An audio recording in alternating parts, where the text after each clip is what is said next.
안녕하세요. 한국에너지정보문화재단과 함께하는 에너지 지식탐구, 탄소 중립을 위한 키워드는 MC 손민아입니다.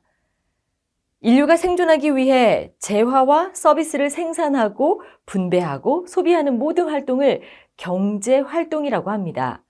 즉, 사람이 서로에게 필요한 것을 만들어서 교환하고 사용하는 활동인데요. 경제활동을 하려면 노력을 들여 무언가를 계속 만들어야만 하는데 여기에 투입된 노력을 바로 에너지라고 할 수 있습니다. 현대 경제활동은 지나치게 많은 에너지와 자원을 사용하고 있는데요. 에너지 고갈과 기후 위기에 대비하려면 어떤 에너지를 어떻게 사용해야 할까요? 지금부터 살펴보도록 하겠습니다.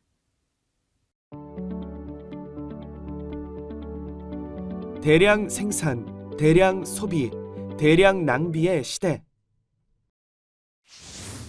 인류는 문명을 이룬 이래 어딘가로부터 계속 에너지를 얻으며 경제활동을 이어왔습니다. 과거에는 사람이나 동물의 힘, 산업혁명 이후에는 무생물에 담긴 화학적인 에너지를 주로 사용했죠. 이처럼 경제활동에는 에너지가 반드시 필요하기에 GDP가 성장할수록 에너지 소비량도 늘어나는 모습을 볼 수 있습니다. 결국 에너지를 이용해서 부가가치를 만들어내는 것이 경제활동인 셈입니다. 그렇다면 경제가 성장할수록 반드시 일정한 비율로 에너지가 늘어나야 할까요? 잘 살려면 그만큼 많은 에너지를 써야만 할까요? 꼭 그렇지는 않습니다. 어떤 사람은 조금만 먹어도 살이 찌고 어떤 사람은 많이 먹어도 말랐습니다. 같은 양의 양분으로 만들어내는 에너지의 양, 즉 양분을 사용하는 효율이 다르기 때문입니다. 경제에서도 에너지를 적게 쓰고도 많은 부가가치를 얻을 수 있습니다. 그런데 경제활동을 할 때는 부가가치를 만들 때 가급적 에너지를 적게 사용하는 것이 유리합니다. 내가 소비해야 하는 비용이 줄어들어서 이익이 늘어나기 때문입니다. 이처럼 사용되는 에너지를 줄이면 모두에게 이익이 될 수 있습니다. 에너지 사용을 줄인 만큼 탄소 배출량도 줄어드니 환경에도 이득입니다. 그런데 지금은 왜 이렇게 에너지를 너무 많이 사용한다는 이야기가 나올까요? 여러 가지 원인이 있겠지만 에너지의 비용을 매우 낮게 계산했기 때문입니다. 산업혁명 이후 경제권이 세계 무대로 확대되면서 많이 만들어서 많은 사람에게 판다는 것이 경제활동의 기본 원칙으로 자리 잡았습니다. 많이 만들수록 재화의 개당 고정 비용이 줄어든다는 원리 때문입니다. 이와 함께 기업 활동을 지원하기 위해 화석 연료 가격을 가급적 낮게 유지한 결과 많은 에너지를 들여 많은 제품을 만들어 많은 곳에 파는 방식이 현대식 경제 활동의 기반이 되었습니다. 이로 인해 대량의 부가가치를 생산해 경제 발전은 어느 때보다 빨랐지만 에너지와 자원을 지나치게 많이 사용하는 경제가 자리 잡고 말았죠. 지속 가능성은 바로 이러한 상황에 대한 반성입니다. 현대의 인류는 막대한 에너지를 희생해서 부를 창출하는 데 익숙해 왔습니다. 에너지의 효율보다는 경제적 효율성을 고려한 결과입니다. 따라서 지속 가능성은 에너지 자원을 최소한으로 사용하고 재화의 불필요한 이동을 줄여서 에너지 효율을 복원하는 데 있습니다. 기후위기 역시 이전 시대에 비해 에너지를 지나치게 많이 사용한 데서 비롯됩니다. IEA 자료와 연구자들의 분석에 따르면 산업혁명 이후 특히 전 세계적인 대량 생산 체계가 완성된 1950년대 이후 에너지 사용량이 급증했습니다. 2019년 기준 세계 에너지 사용량은 산업혁명 이전에 비하면 20배가량, 1950년대 기준으로도 8배에 달하는 수준입니다. 기후위기에 대비하는 지속 가능성의 관건은 바로 에너지인 것입니다. 에너지의 지속 가능성. 사실 에너지 사용 효율을 높이고 에너지원을 바꿔야 한다는 주장은 100년도 더 전부터 나왔습니다. 기후변화에 대한 우려 때문이 아닌 자원이 유한하다는 인식이 확산됐기 때문이죠. 산업혁명이 시작되기 전 18세기까지 유럽에서는 석탄이 거의 무한한 자원처럼 여겨졌습니다. 캐낼 수 있는 양에 비해 사용량이 매우 적었으니까요. 그러나 19세기 영국에서는 산업혁명에 따른 경제 발전으로 에너지 사용량이 기하급수적으로 많아지면서 화석연료가 언젠가 고갈될지 모른다고 걱정하기 시작했습니다. 교과서에 나오는 화석연료를 캘 수 있는 기간 그림처럼 남은 양은 시대에 따라 달라졌지만 언젠가는 고갈될 자원이니 대비해야 한다고 생각한 것입니다. 산업혁명 후발주자인 독일에서도 19세기 말이면 에너지 부족에 직면할지 모른다는 걱정이 많았습니다. 식민지가 적었던 독일로서는 본국에서 생산되는 자원에 의존해야 했기에 더 절실했습니다. 이러한 논의를 한 사람 중에는 연력학 법칙을 발견한 루돌프 클라우지우스나 사회학자 막스 베버도 있습니다. 이들은 화석연료가 고갈되면 당시의 경제 질서가 끝날지도 모른다고 여겼습니다. 19세기 유럽인들의 걱정은 결국 에너지 자원이 고갈되면 대규모 경제를 운영할 수 없게 된다는 위기감에서 나왔습니다. 경제적 지속 가능성의 개념이었던 셈입니다. 석탄이 언젠가 고갈되는 자원이라면 현재의 경제를 유지하기 위해 다른 에너지원을 찾아야만 합니다. 그래서 많은 사람들이 대안에너지를 찾기 위해 나섰습니다. 가장 중요한 조건은 고갈되지 않을 것이었습니다. 땅에서 캔에 사용하고 나면 사라지는 자원은 영속성이 있는 자원이 아닙니다. 그렇다면 어디에서나 고르게 얻을 수 있으면서 계속해서 얻을 수 있는 자원은 어떤 것일까요? 해답은 태양이었습니다. 1909년 노벨 화학상을 수상한 비렐름 오스트발트는 과거에 사용하던 재생 가능한 에너지에 미래가 있다며 태양 에너지를 이용하는 방법을 찾아야 한다고 주장했습니다. 1912년에는 여기서 한 걸음 더 나아가 태양 에너지를 이용해 국가 간 빈부격차를 줄이자는 아이디어도 이탈리아에서 나왔습니다. 화석 연료가 부족한 적도 근처의 저개발 국가에 경제 발전에 필요한 에너지로 태양 에너지를 공급함으로써 경제를 성장시켜 국가 간 빈부격차도 줄이고 열강의 소비 시장도 넓히자는 아이디어입니다. 지금의 국제 원조와 거의 비슷한 개념인데 이러한 논의는 실질적인 결과로 이어졌습니다. 오기스트 무시와 같은 발명가들이 태양열을 모아서 활용하는 장치를 개발해 파리 만국박람회에 선보인 것이죠. 1913년에는 미국의 사업가가 이집트에 세계 최초의 태양열 발전기를 설치하기도 합니다. 또 다른 방향은 바람을 이용하는 것이었습니다. 바람은 이미 당시 사람들에게도 익숙한 에너지원이었습니다. 유럽 곳곳에서는 양수 펌프와 방앗간 용도로 풍차가 가동되고 있었고 증기선 이전의 선박은 바람을 이용해 앞으로 나아갔습니다. 유럽 곳곳에 널린 풍차에 발전기만 붙이면 아주 간단하게 풍력 발전기를 만들 수 있었습니다. 덕분에 풍력 발전기는 세계 최초의 화력 발전소가 등장한 지 얼마 되지 않아 출현했습니다. 스코틀랜드의 제임스 블리스가 1887년 자신의 별장에 전구를 밝히기 위해 설치했죠. 이어 미국에서는 지금 사용하는 것과 비슷한 종류의 풍력 발전기가 최초로 등장했습니다. 발명가 찰스 브러쉬가 자신의 연구실에 전기를 공급하기 위해 17m나 되는 거대한 회전 날개를 지닌 발전기를 만들었죠. 20세기 초에 이르면 덴마크에서 전기를 만들기 위해 제작된 발전 전용 풍차가 등장하기도 했습니다. 이 풍력 발전기는 미국과 독일의 농촌에 전기를 공급하는 데 중요한 역할을 했습니다. 이미 덴마크는 1918년부터 전력 소비량의 3%를 풍력 발전으로 충당할 정도였죠.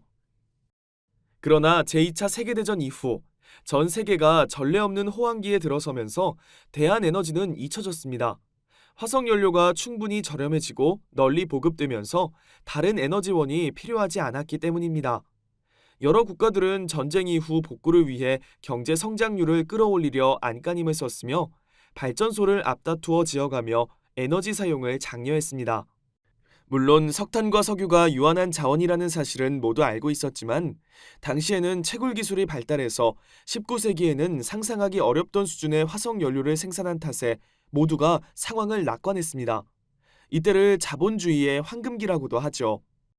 이러한 움직임은 1970년대까지 지속되어 에너지 증후군이라는 이름이 붙을 정도로 무비판적으로 이어졌습니다. 다른 종류의 에너지를 생각할 것도 없이 경제 성장을 위해 화석연료 사용을 무작정 늘리기만 했던 것입니다. 그러나 1970년대 국제유가가 급등한 오일 쇼크 이후 분위기가 변했습니다. 가격이 오르내리는 화석 연료를 더 이상 신뢰할 수 없었던 탓에 전략적인 에너지 수급 정책이 필요해진 것입니다. 이에 따라 많은 학자들이 화석 연료로부터 벗어나려는 연구를 하기 시작했고, 선진국에서도 에너지 정책을 내놓기 시작했습니다. 풍력의 선두주자 덴마크에서는 이미 1975년이면 전력 시스템을 풍력과 태양광 중심으로 바꾸자는 논문이 발표되기도 했죠. 특히 1970년 미국의 에이머리 로빈스는 현대 에너지 전환의 이론적 토대를 완성한 것으로 평가됩니다. 그는 연성 에너지 경로라는 개념을 통해 현재의 화석 연료와 원자력 중심의 에너지 시스템을 점진적인 과정을 통해 재생 에너지와 효율 중심의 시스템으로 바꾸자고 제안했습니다. 연성 에너지 경로란 소비 중심의 소규모 분산형 에너지 체계, 경성 에너지 경로란 대량 생산, 대량 소비 중심의 대규모 중앙 집중형 체계를 말합니다. 경제활동에서와 마찬가지로 에너지 분야에서도 대량 생산, 대량 소비로 인한 낭비가 크고 이를 유지하기 위해 계속해서 공급할 수 있는 화석 연료 중심으로 에너지원을 사용하니 이를 소량 생산, 소량 소비로 전환해 재생 가능한 에너지를 적극적으로 활용하자는 것입니다. 지금과 같은 에너지 전환 개념은 1970년대에 원형이 만들어졌지만 아직은 경제적인 영역에 한정된 이야기였습니다. 그러나 기후변화가 1970년대부터 학계에서 비중 있게 다뤄지기 시작하면서 1992년 기후변화회의에서 집대성된 형태로 드러나자 기후변화는 국제정치의 중요한 이슈로 부상하고 여러 국가는 에너지 전환을 지속가능한 경제성장과 기후변화 대응 차원에서 진지하게 고민하기 시작했습니다. 고려할 사항이 많아 실행이 더딘 정치권과 달리 학계에서는 재생에너지나 에너지 전환과 관련된 논문이 쏟아져 나왔습니다. 특히 1998년에는 대규모 재생에너지 시스템을 구축한다는 아이디어까지 나와 2006년 유럽과 북아프리카를 아우르는 100% 재생에너지 전력망에 대한 구상까지 등장했습니다. 경제적 지속 가능성에 대한 고민이 기후 위기를 만나 그 해답으로 에너지 전환을 내놓은 것입니다. 지속 가능성을 위한 에너지 전환.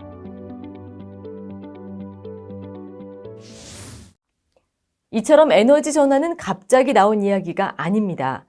100년 이상의 긴 시간 동안 지속 가능한 미래를 위해 수많은 사람들이 탐구해온 결과 합의에 이른 개념이죠. 그래서 에너지 전환은 단순히 에너지원을 바꾸는 것만을 이야기하지 않습니다. 사회 전반을 아우르는 거대한 변화를 말합니다. 현재 확립된 에너지 전환은 크게 세 가지 목적을 지닙니다. 이 세 가지 목적은 서로 독립되지 않고 긴밀하게 연결돼서 사회 전반의 변화를 꾀하고 있죠. 에너지 전환의 첫 번째 목적은 지속 가능한 에너지를 공급하는 것입니다. 학술적으로 지속 가능한 에너지란 넉넉한 양이 인간의 기준으로 보기에 오랜 시간 지속적으로 공급되어 현재의 생활 양식을 유지할 수 있을 뿐 아니라 향후 더 나은 여건을 달성하기에 충분할 것을 조건으로 합니다. 다시 말해 인류가 지금의 생활 수준을 유지하고 더 발전해 나가기에 충분한 만큼의 에너지를 공급하되 현재의 인류가 상상 가능한 미래까지 꾸준하게 에너지를 생산해야 한다는 뜻입니다. 에너지 전환 초기의 학자들이 태양과 바람의 에너지를 제일 먼저 생각한 이유도 여기에 있습니다. 인류가 지구에서 살아가는 한 태양 에너지는 계속해서 얻을 수 있습니다.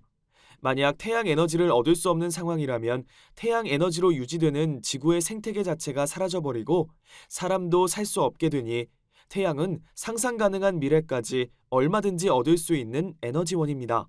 바람 역시 지표면의 강이 모두 말라버린다 하더라도 대기와 태양이 존재하는 한 바람을 일으키는 공기 흐름이 계속 일어나니 인류 입장에서는 무제한으로 얻을 수 있는 에너지원입니다. 두 가지 에너지 모두 인류가 경제 발전을 지속하기에 충분히 많은 양이기도 합니다. 에너지 전환의 두 번째 목적은 기후변화에 대비하는 것입니다.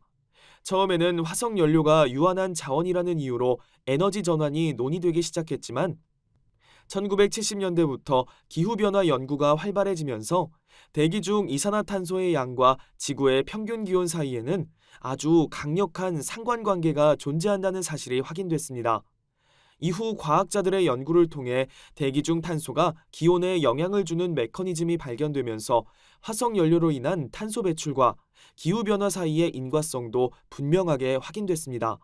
이에 따라 에너지 전환의 목적도 인류가 고갈되지 않는 에너지를 이용해 지속적인 성장을 하는 데 그치지 않고 탄소 배출을 줄임으로써 지구 환경의 지속 가능성까지 고려하는 개념으로 확장됐습니다.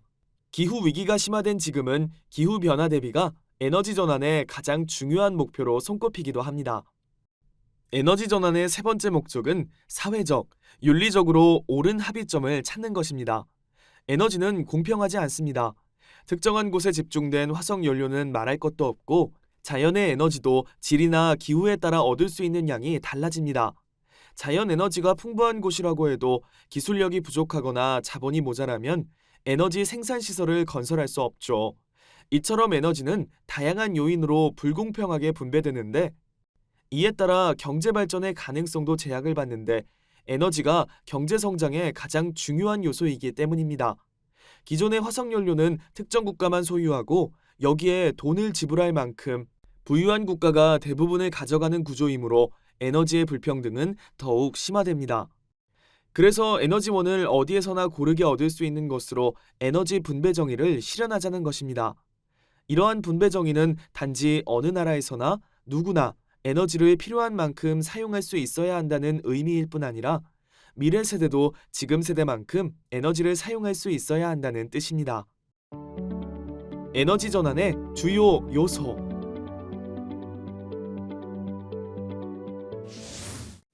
이처럼 에너지 전환은 환경, 경제, 사회의 지속 가능성을 모두 달성하는 방법입니다. 그러나 에너지 전환은 쉬운 일이 아닙니다. 에너지는 경제 활동의 근간을 이루기 때문에 에너지를 전환한다는 말은 우리 사회의 경제 시스템과 이를 기반에 둔 사회 구조를 모두 바꿔야 한다는 뜻이기 때문입니다. 이처럼 복잡한 일이기 때문에 각 분야나 여건에 따라서 에너지 전환은 서로 다른 모습으로 나타납니다. 그럼 에너지 전환을 실행할 때 반드시 고려해야 하는 핵심 요소에는 어떤 것이 있을까요? 바로 재생에너지, 효율 향상, 절약, 이 세 가지입니다. 각각은 에너지 생산, 유통, 소비 과정에서의 실행 과제를 말합니다. 에너지 전환의 첫 번째 요소는 재생에너지입니다. 에너지 전환의 목적을 달성하려면 우리가 지금 사용하는 에너지원을 재생에너지 중심으로 바꿔야 합니다.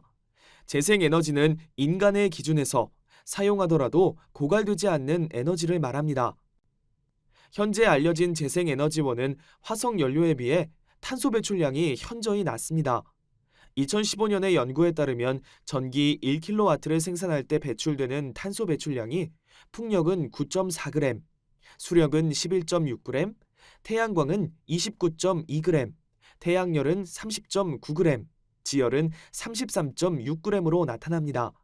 이에 비해 화석연료 발전 중 가장 탄소 배출량이 적은 복합가스 화력은 350에서 400g, 석탄 화력은 750에서 1050g에 달합니다.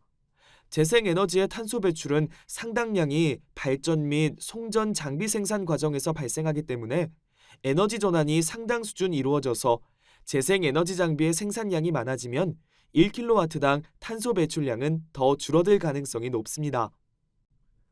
에너지 전환의 두 번째 요소는 효율 향상입니다. 효율이라는 말은 관점에 따라 다르게 해석될 수 있지만 여기에서는 에너지를 경제적 합리성을 따져서 사용하는 것을 말합니다. 에너지를 사용하는 과정에서는 많은 손실이 발생합니다. 발전할 때, 이를 송전할 때, 보관하거나 전압을 변환할 때 등 다양한 과정에서 에너지 손실이 일어나며 이는 다시 사용할 수 없습니다. 에너지를 효율적으로 사용하려면 이러한 손실을 줄여야 합니다. 에너지 효율을 높이면 버려지는 에너지가 줄어들기 때문에 더 적은 에너지만 생산해도 필요량을 충족할 수 있습니다. 에너지 전환의 세 번째 요소는 절약입니다. 에너지를 사용하는 양 자체를 줄이면 효율을 향상할 때와 마찬가지로 더 적은 에너지만 생산해도 됩니다. 에너지로 인한 문제의 가장 큰 부분을 차지하는 것이 과잉 생산이니 절약 역시 에너지 전환의 중요한 요소라 할 수 있습니다. 에너지원을 재생에너지로 바꾸고 에너지 효율을 높이도록 시스템을 개선하는 일에는 적지 않은 자본과 인력이 투입됩니다. 그러나 소비 과정인 에너지 사용 단계에서는 별다른 에너지 시스템의 변화가 필요하지 않습니다. 따라서 절약을 통한 에너지 전환은 즉시 적용할 수 있고 비용이 들지 않는다는 점에서 유용합니다. 이처럼 절약을 통해 에너지 전환을 실현하는 일은 에너지 시스템에는 비용 부담이 적으나 에너지 소비자 각각의 생활 양식 변화가 필요하므로 오히려 더 실행하기 어려운 점도 있습니다. 대표적인 예시가 대기 전력 소모를 막기 위해 전원 플러그를 뽑거나 연비 운전을 습관적으로 하는 것, 냉난방 온도를 조절하는 것 모두 에너지 전환을 실현하는 절약의 한 형태입니다. 한편으로 효율 측면에서 봤을 때 에너지원은 한 종류일수록 좋습니다. 에너지원이 통합되면 한 종류의 에너지만 생산하면 되기 때문에 효율을 끌어올리면서도 대량 생산에 이점을 누릴 수 있습니다. 또한 에너지를 여러 부문에 배분함으로써 여러 에너지 시스템을 중복으로 운영할 필요가 없어서 효율도 높일 수 있습니다. 여기에 더해 에너지원을 2차 에너지원인 전기로 통일한다면 전기를 만드는 방법만 그때그때 가장 효율적이고 친환경적인 것을 적용하면 됩니다. 이러한 장점 때문에 앞에 세 가지 요소에 더해 다양한 분야의 에너지원을 전기로 바꾸는 전기화가 추진되고 있습니다. 이미 석탄을 대량으로 사용하던 용광로마저 중소형 규모에서는 전기로로 바뀌고 있을 정도로 전기화는 상당히 진척됐습니다. 효율 향상을 위한 노력.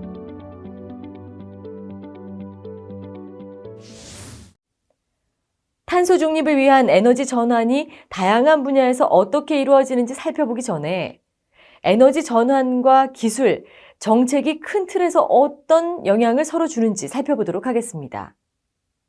에너지 전환의 요소를 살펴보면 알 수 있듯 모든 영역에서 기술이 매우 중요한 역할을 합니다.